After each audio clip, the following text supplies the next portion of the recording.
साथियों, आज की इस वीडियो में हम लोग क्लास 10th के फिजिक्स के 3 इम्पोर्टेंट सब्जेक्टिव क्वेश्चन को पढ़ेंगे जो बोर्ड एग्जाम में हमेशा पूछता है। वो प्रश्न पहला प्रश्न है, उत्तल दर्पण और अवतल दर्पण में अंतर स्पष्ट कीजिए।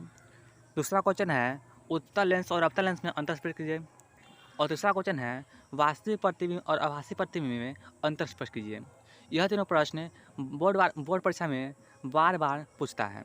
तो फ्रेंड्स, कहीं इस बार कहीं पूछ दे तो इसलिए इस वीडियो को पूरा देखिएगा और अच्छा लगे तो लाइक कर दीजिएगा।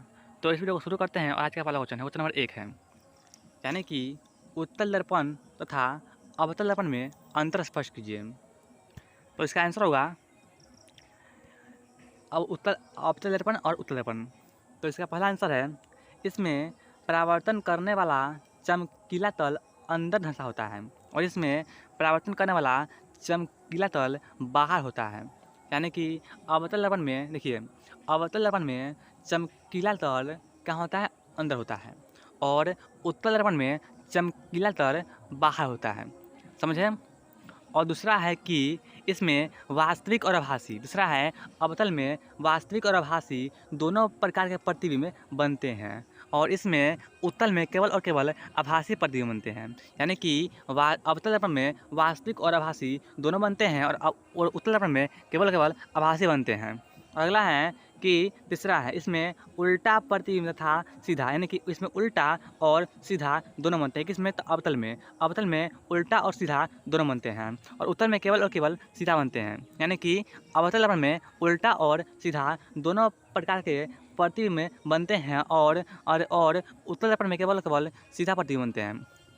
चौथा है कि इसमें प्रतिबिंब अर्थात अवतल दर्पण में प्रतिबिंब बड़ा होता है, छोटा होता है, वस्तु का आकार के तथा तीनों प्रकार होता है कि देखिए, अवतल दर्पण में बड़ा, छोटा और वस्तु के आकार के होते हैं। यानी कि इसमें सभी प्रकार के प्रतिबिंब बनते हैं। अगला है, इसमें चौथा है, उत्तल दर्पण में इसमें केवल केवल छोटा प्रतिबिंब बनता है। यानी कि उत्तल दर्पण में केवल और केवल छोटा प्रतिबिंब बनता है और अवतल दर्पण में बड़ा बनता है, छोटा बनता है और वस्तु का आकार के बनता है और इसमें केवल केवल छोटा बनता है। समझ गए? अगला है 2 नंबर, उत्तल लेंस और अवतल लेंस और अवतल लेंस में अंतर स्पष्ट कीजिए। क्या है? उत्तल लेंस और अवतल लेंस में अंतर स्पष्ट कीजिए। क्वेश्चन यहाँ पे दिया हुआ है, इसका आंसर होगा, पहला होगा उत्तल लेंस, पहला होगा क्या? उत्तल लेंस और दूसरा होगा अवतल लेंस।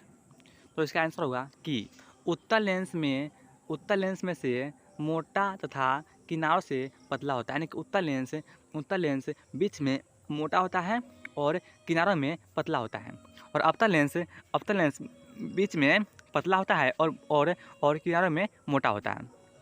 अगला है कि इसमें उत्तल लेंस बड़े आकार के अक्षर दिखाई देते हैं, उत्तल लेंस में बड़े आकार के वस्तु दिखाई देते हैं और अवतल लेंस में छोटे आकार के दिखाई देते हैं। अगला है 3 नंबर, प्रकाश की किरणें के एक बिंदु पर केंद्रित करता है। प्रकाश की किरणों को एक बिंदु पर केंद्रित करता है और इसमें प्रकाश किरणपुंज को एक बिंदु पर बिखेरता है। अगला है 4 नंबर में दिया हुआ है कि वस्तु का प्रतिबिंब उत्तल में है, वस्तु का प्रतिबिंब वास्तविक और आभासी तथा उल्टा बनता है। यानी कि उत्तल लेंस में वस्तु का प्रतिबिंब वास्तविक, आभास तथा उल्टा बनता है और अवतल लेंस में वस्तु का प्रतिबिंब आभासी तथा सीधा बनता है। अगला है 5 नंबर में दिया हुआ है कि लेंस का, यानी कि उत्तल लेंस में लेंस के बाईं तरफ हिलाए और प्रतिबिंब दाईं तरफ गति करती है। यानी कि उत्तल लेंस में अगर लेंस को हम बाईं तरफ हिलाते हैं तो प्रतिबिंब दाईं तरफ बनती है। अगला है इसमें कि लेंस को बाएं तरफ हिलाए तो प्रतिबिंब दाएं तरफ बढ़ेगी। अगला है कि इसमें अगला है 6ठा नंबर है कि इसकी फोकस दूरी प्लस होती है, यानी कि धनात्मक होती है। यानी कि उत्तल लेंस की फोकस दूरी धनात्मक होती है, प्लस में होती है और अवतल लेंस की फोकस दूरी, यानी कि देखिए, उत्तल लेंस है छोटा है तो बड़ा होगा, यानी कि प्लस हो गया, और अवतल लेंस है बड़ा है तो इसका छोटा होगा, यानी कि माइनस होगा। समझे? यानी कि अवतल लेंस में बड़ा होता है यानी कि प्लस होता है और उत्तल लेंस में छोटा यानी कि माइनस होता है। समझ गए? अगला है क्वेश्चन 3 नंबर, वास्तविक प्रतिबिंब और आभासी प्रतिबिंब अंतर कीजिए। वास्तविक प्रतिबिंब और आभासी प्रतिबिंब में अंतर स्पष्ट कीजिए। वास्तविक प्रतिबिंब और आभासी प्रतिबिंब में अंतर को स्पष्ट कीजिए। तो इसका आंसर होगा कि वास्तविक प्रतिबिंब क्या है और आभासी प्रतिबिंब क्या है। यहाँ पे वास्तविक है, यहाँ पे आभासी है, समझे। तो देखिए पहला है वास्तविक प्रतिबिंब को पर्दे पर प्राप्त कर सकते हैं और आभासी प्रतिबिंब को पर्दे पर प्राप्त नहीं कर सकते हैं, समझे। यानी कि हम वास्तविक प्रतिबिंब को पर्दे पर प्राप्त कर सकते हैं और आभासी प्रतिबिंब को पर्दे पर प्राप्त नहीं कर सकते हैं। अगला है कि वास्तविक प्रतिबिंब सदैव उल्टा होता है। वास्तविक प्रतिबिंब उल्टा होता है और आभासी प्रतिबिंब सीधा होता है। देखिए वास्तविक प्रतिबिंब को हम पर्दे पर प्राप्त कर सकते हैं और वास्तविक प्रतिबिंब सीधा उल्टा होता है। वास्तविक प्रतिबिंब उल्टा होता है और वास्तविक प्रतिबिंब दर्पण आगे होता है। देखिए कि वास्तविक प्रतिबिंब दर्पण के आगे बनता है और वास्तविक प्रतिबिंब दर्पण के आगे बनता है और आभासी प्रतिबिंब दर्पण के पीछे बनता है। देखिए हम बताते हैं कि वास्तविक प्रतिबिंब और आभासी प्रतिबिंब अंतर।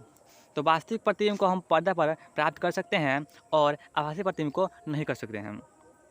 और वास्तविक प्रतिबिंब उल्टा होता है और आभासी प्रतिबिंब सीधा होता है। वास्तविक प्रतिबिंब दर्पण के आगे बनता है और आभासी प्रतिबिंब दर्पण के पीछे बनता है। तो साथ ही इस वीडियो में इतना ही था। अगर आप लोग को वीडियो अच्छा लगा होगा तो लाइक कर दीजिएगा और अगर आप लोग इस वीडियो को क्लास 10th के फिजिक्स के चैप्टर 1 का सब्जेक्टिव चैनल पढ़े हैं तो उसका लिंक इस वीडियो के डिस्क्रिप्शन में है, जाकर देख लीजिएगा। का नोट्स चाहिए यानी कि चाहिए PDF तो आप लोग इस नंबर पर 80 89 66 56 और 40 तो आप लोग इस नंबर पर व्हाट्सएप कीजिएगा। हम आपको व्हाट्सएप ग्रुप में जोड़ देंगे। इस वीडियो को देखने के लिए थैंक्स। मिलते हैं अगले वीडियो में किसी और नए टॉपिक के साथ। तब तक के लिए धन्यवाद।